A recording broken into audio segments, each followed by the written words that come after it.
Faoliyatingizdagi eng kuchli gollarni bu yerda tanlab olganmiz. Siz bilan birgalikda bu gollarni tanlab, oxirida 1/8 finaldan finalgacha yetib kelamiz va oxirida sizni karyerangizdagi eng kuchli golni aniqlaymiz. Birinchi golingiz bu Anji tarkibidagi debyut golingiz. Bu golingiz debyut bo'lishi bilan birgalikda chiroyli ham bo'lgan.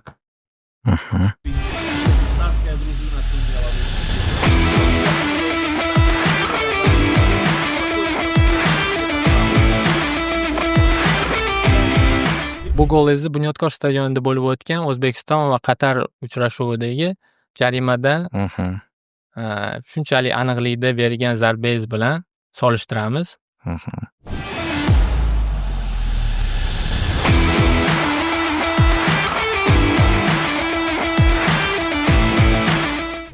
Endi bu ikkalasi ham juda ham muhim o'yin, chunki o'sha paytda ayniqsa Anjida haligi futbolchilar birdaniga ruxsat berib yuborishgan, futbolchilar ketgan, qolgan futbolchilar bilan o'ynaganmiz. O'sha paytda deyarli nomlar qolmagan paytda o'sha ikkinchi kuriga o'ynaydi bu, adashmasam. Krasnodar bilan bo'lganda men o'zim uchun ham muhim edi bu gol. Balki shu goldan keyin Krasnodarga transfer bo'lib o'tib ketganman. O'zbekiston o'yiniga kelsak, O'zbekistonda qanaqa gol urishidan qat'iy nazar hammasi muhim. Chunki vatan terma jamoasi o'ynagandan keyin hali sanga tegib kirib ketadimi, farqi yo'q. O'shaning uchun men tanlash imkoniyati bo'ladigan bo'lsa, bu joyda albatta shu O'zbekiston Qatar o'yinini tanlagan bo'lardim. Bo'ldi, yozib qo'yamiz. O'zbekiston terma jamoasida Qatarga qarshi urgan golingiz debyut golingizdan ko'ra muhimroq deb topdik. Keyingi golingiz Dinamo Moskva jamoasiga qarshi Krasnodar tarkibida urgan golingiz. Bu ajoyib qarshi hujum bo'lgan. Bu qarshi hujumni o'zingiz boshlab berib, mohirona yakunga erishgansiz. Bu goldan nimalar xotirangizda qolgan?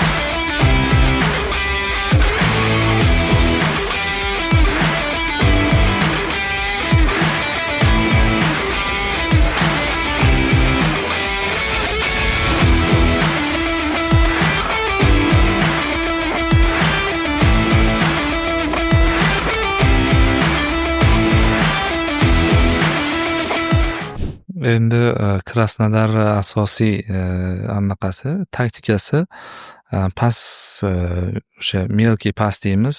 Melki pas bilan chiqib ketish, ko'proq to'pni kontrol qilish va o'sha kontratakaga tezda chiqib ketish shunaqa maqsadlardan biri bo'lgan.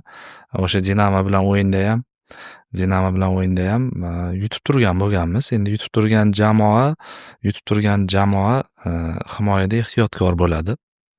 Bizda shunaqa holat bo'lgan, o'sha gol ko'radigan bo'lsak ham Dinamo hujumga ko'proq o'tib ketgan, bizda qarshi hujumga chiqib ketish imkoniyati yuqori bo'lgan. O'sha vaziyatdan foydalanib qarshi hujumga chiqqanmiz. Adashmasam 3-3. O'sha joyda menga to'p kelib tushganda endi kelishidan oldin fikr qilib oldim, men keladigan bo'lsa chap oyog'imga olaman, zamah qilib o'ng oyoqqa olib keyin tepaman deb. Xuddi shunaqa holat bo'lgan. Omadli bo'lib turib o'sha golli vaziyat bo'lgan. Bu golga Shanxay tarkibida Beyjingga urgan golingiz, o'z uslubingizda himoyachini chalg'itib, o'ng oyoqda ajoyib zarba bergan golingizni bu gol bilan solishtiramiz.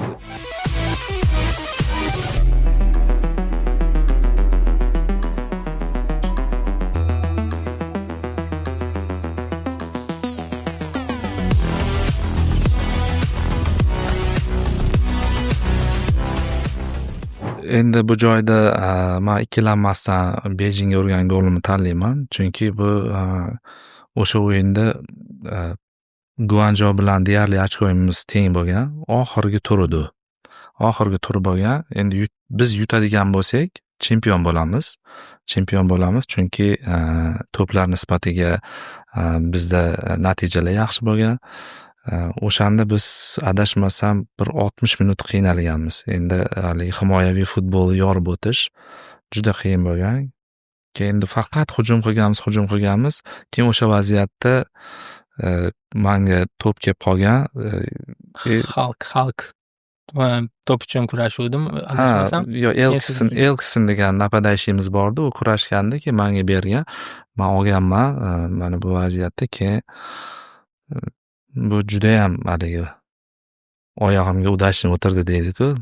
Endi balki bunaqadan 10 tadan 10 ta tepsam balki kirmas boshqada.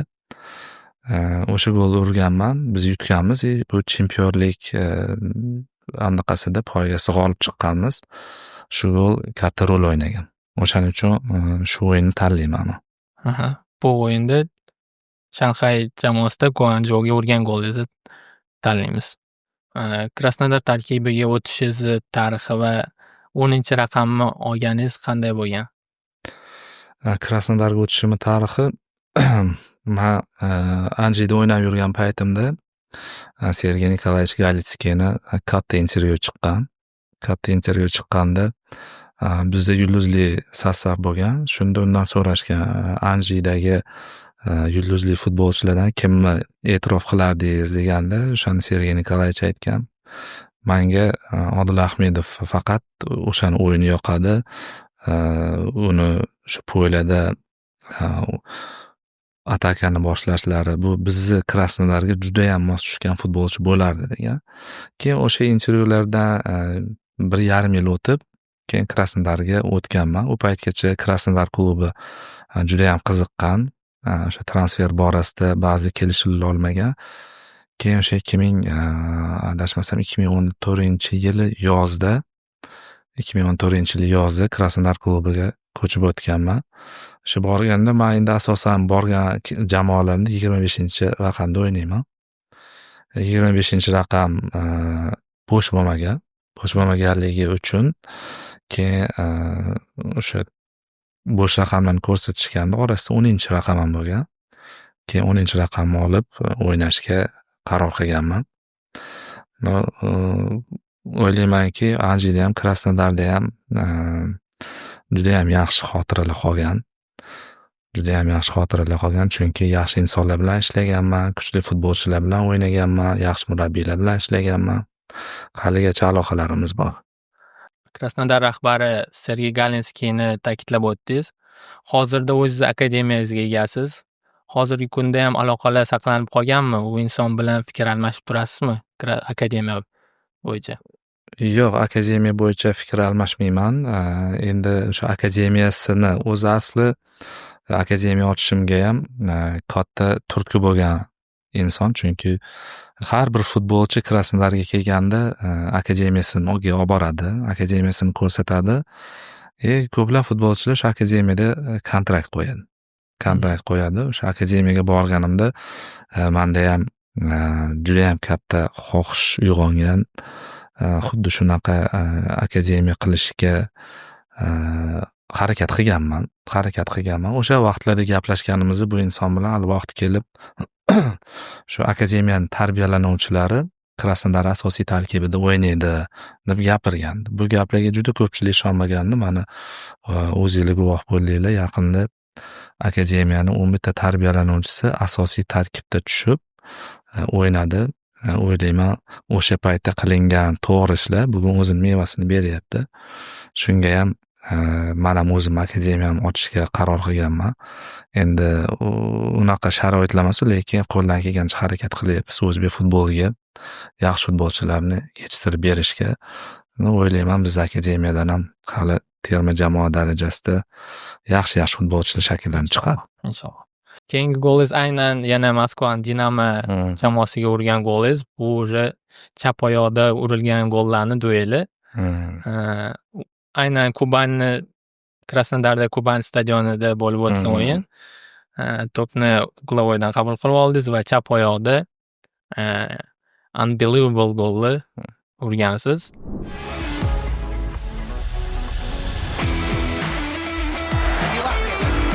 Удар. Ух, какой гол! Ух, какой гол Акила!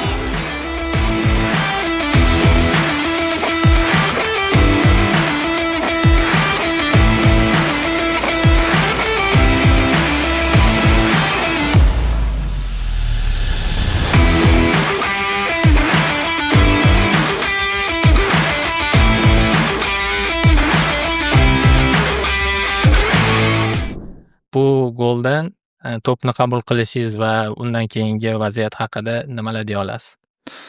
Bu endi baribir haligi rozыгрыш bo'lganda ko'proq o'yinchiga qaytarib beradi. Endi rozыгрыш, uglovoyda rozыгрышda asosan nima qiladi? Pas beradi, qaytarib beradi, ko'taradi.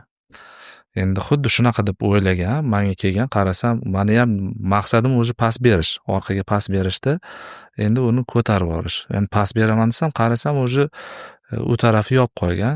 Keyin bu yoqqa olib turib, endi olganingizdan keyin 18-20 metr u joyda pas berib bo'lmaydi. Tepganman. Tepganimda o'sha o'yinchilar orasidan o'tib borgan, gol bo'lgan. Bu o'yinni eslaydigan bo'lsam,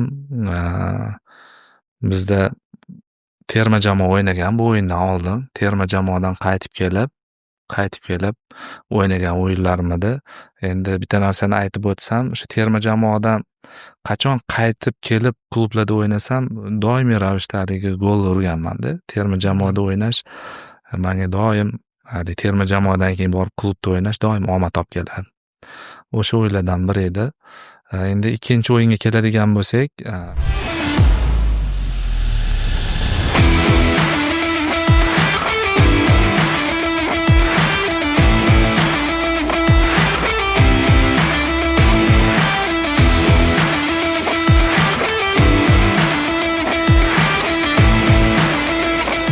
bu ham Xitoy chempionatlaridan biri. O'shaning bu tanlovda men Dinamo bilan o'ynagan o'yinimizni tanlardim. Chunki raqibam o'shanga yarasha kuchli bo'lgan. Rossiyani chempionati Xitoyga qaraganda baribir o'sha vaqtlari ancha yaxshi bo'lgan. Shanxay Tianjin o'yinidagi golingizdan u o'yinda ham chap oyoqda ajoyib gol urgansiz. Ikkalasini solishtirganimizda Dinamo Krasnodar o'yinidagi chap oyoqda urgan golingizni tanladik. Shunaqa. Ajoyib tanlov. Keyingi golingiz bu fantastik gol. Hamma butun o'zbekistonliklarni lahzaga solgan gol desak adashmagan bo'lamiz. Bu ayni 2011-yilda Osiyo Kubogida birinchi o'yin, ochilish o'yini Qatar bilan bo'lgan o'yinda bu golni albatta butun o'zbekistonliklar jonli efirda yoki stadiondan turib tomosha qilishgan bo'lsa kerak.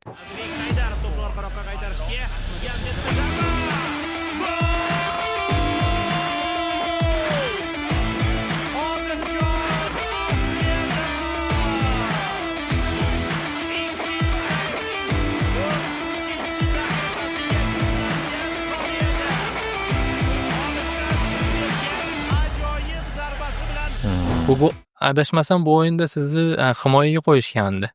Himoyada tarkibda qarab biz hayron qolganmiz. Albatta gol urish kerak, Odil Ahmedov hujumkor yarim himoyachi.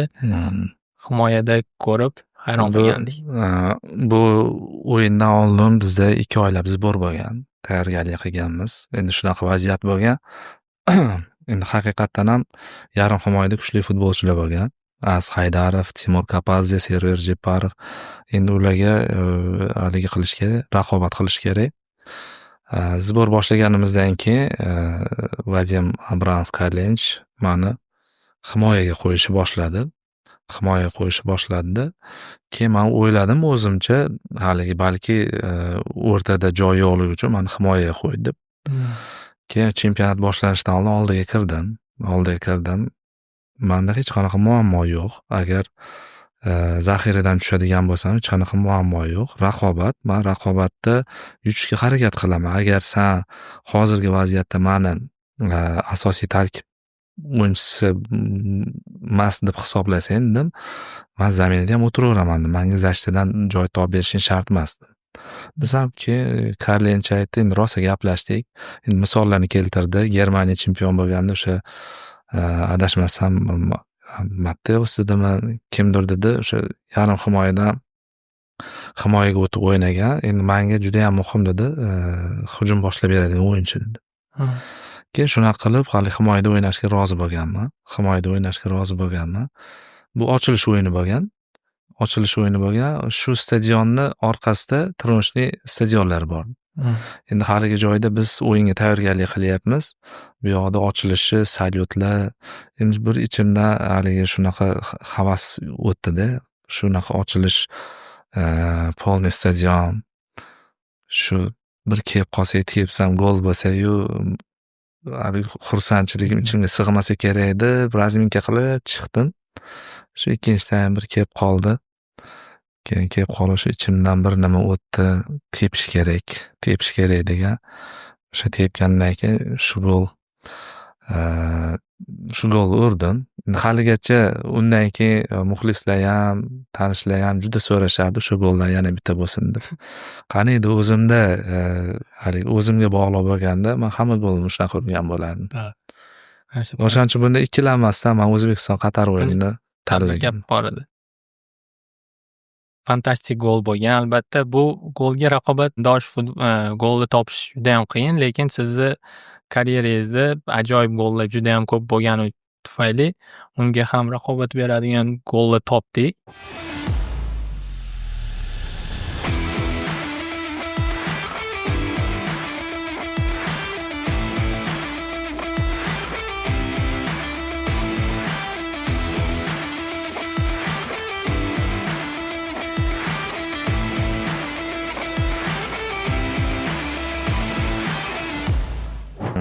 Robben uslubida men 2010-yilda Bavariya Manchester Unitedga qarshi o'ynaganda xuddi shunaqa golni chap oyoqda urgandi.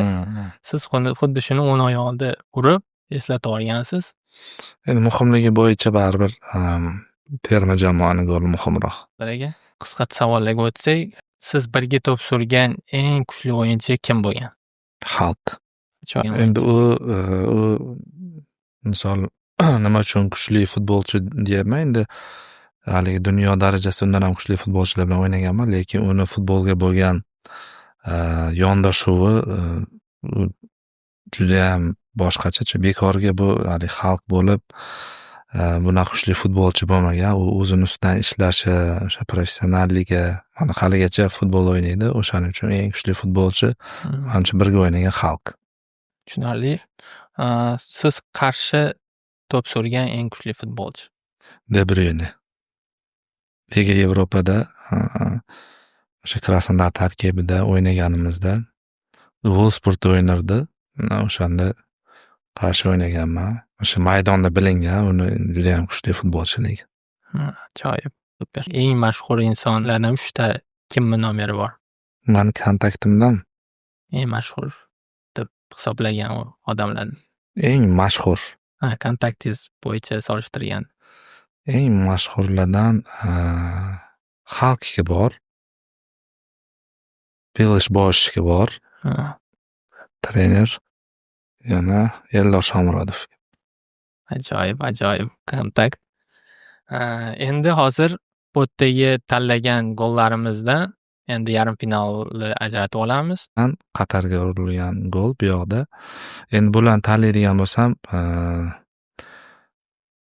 keling bu yoqda agar klubnikini qo'yaylik, Bejingga urgan golimmi? Bejingga, bu yoqda Qatarga urgan golim. Albatta bu.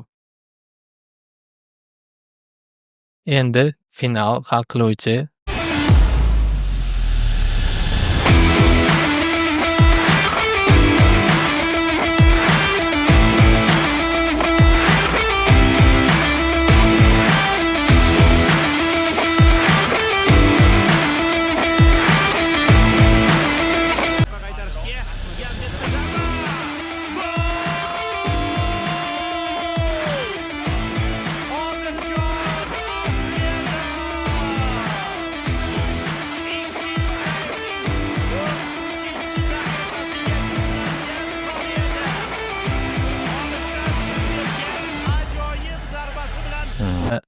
Mana shu gol sizni karyerangizdagi eng kuchli gol deb hisoblaymiz.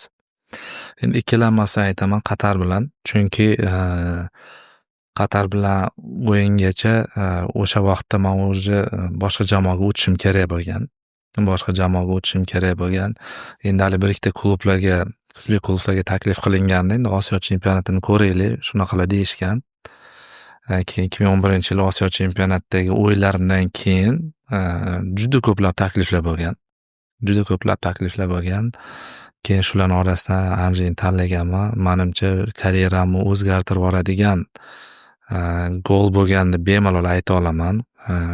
O'sha har taraflama chiroy bo'yicha ham, muhimligi bo'yicha ham, men o'zim uchun kerakligi bo'yicha ham buni oldida menimcha raqobat qiladigan gol bo'lmasa kerak deb o'ylayman. Bo'ldi. Bir so'zdan endi Qatarga urgan ana shu super golingizni tanladik. Endi bu yerda siz o'z avtografingizni qoldirasiz. Va buni biz kolleksiyamiz uchun olib qo'yamiz. Azizbek Haydarov to'pni orqaroqqa qaytarishga jazmetdi zarba. Gol! Odiljon Ahmedov! Ikkinchi taymning 4-chi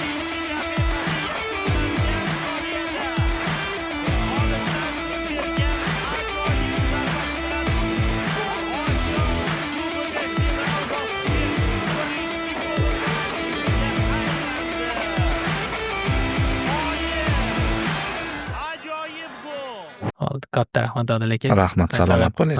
Javoblar uchun. Keyingi ko'rsatuvlarda yana uchrashamiz.